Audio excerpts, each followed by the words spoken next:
तडीपार केलेला माणूस या देशाचा गृहमंत्री आहे अशी टीका शरद पवार यांनी केलेली आहे. अमित शहा यांच्यावरती केली आहे. अमित शहा यांनी शरद पवार यांचा भ्रष्टाचारी लोकांचे म्होरके असा उल्लेख केला होता. शहांच्या त्या टीकेला शरद पवार यांनी आज चोख प्रत्युत्तर दिलंय. अमित शहा यांना सर्वोच्च न्यायालयानं गुजरातमधून तडीपार केलं होतं आणि आता ते देश चालवतात असं शरद पवार यांनी म्हटलंय. महाराष्ट्रातील भ्रष्टाचाराला शरद पवारांनीच संस्थात्मक स्वरूप दिलं अशी टीका अमित शहा यांनी केली होती. त्या टीकेवर शरद पवारांनी प्रतिक्रिया दिली आहे.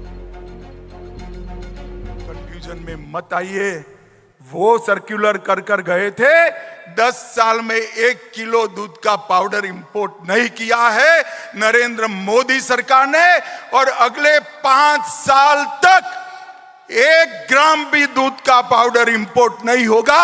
आज मैं आपके बीच में ये भ्रांति फैलाकर चुनाव जीतना चाहते हैं और भ्रष्टाचार की बातें कर रहे हैं. भ्रष्टाचार का सबसे बड़ा सरगना भारत की राजनीति में है तो शरद पवार है. इसमें मेरे मन में कोई कंफ्यूजन नहीं. तो 4 दिन खाइए, 8 दिन खाइए. अमित शाह उन्होंने रेडियो पर अटैक किया. रेडियो वाले ने कुछ बातें कही. उन्होंने कहा कि देश के जितने भ्रष्टाचार है उनके सूबेदार शरद पवार. अजीब बात है जो आदमी आज देश का होम मिनिस्टर है. होम मिनिस्टर ऐसा आदमी है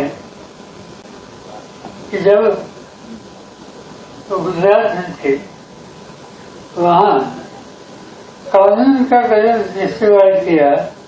इसके लिए सुप्रीम कोर्ट ने उनको गुजरात से तर्जीह किया. तर भाजप प्रदेशाध्यक्ष चंद्रशेखर बावनकुळेंनी जोरदार पलटवार करत शरद पवारांना सुनावलंय. अमित शहांवर टीका करणं म्हणजे सूर्याला दिवा दाखवण्यासारखं असल्याचं बावनकुळे म्हणाले.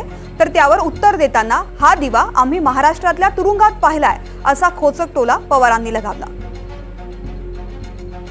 अमित भाईनी आणि त्यांच्यावर ज्या पद्धतीने त्यांच्या जीवनामध्ये त्यांना प्रताडित करण्यात आलं, त्यांच्यावर केसेस लावण्यात आल्या, खोट्या केसेस लावण्यात आल्या. या देशाच्या न्यायव्यवस्थेने अमित भाईला त्याचं प्रमाणपत्र दिलं आहे. ते निर्दोष आहेत. त्यांनी शरद पवारजीबद्दल त्यांच्याकडे असलेल्या इनपुटच्या आधारावर काही टिप्पणी केली.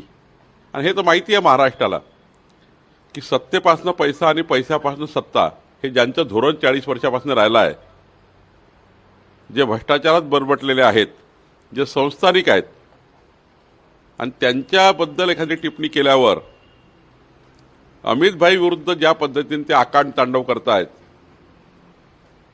त्यामुळं मला असं वाटतं की पायाखालची जमीन खसकली आहे. अमित शहांवर काल टीका केली, त्यावर भाजप नेत्यांनी तुम्हाला असं सांगितलं की अमित शहावर टीका म्हणजे सूर्याला दिवा दाखवण्याचा प्रयत्न. बावनकुळे म्हणाले तो दिवा आम्ही महाराष्ट्राच्या जेलमध्ये बघितलं. तर गुजरात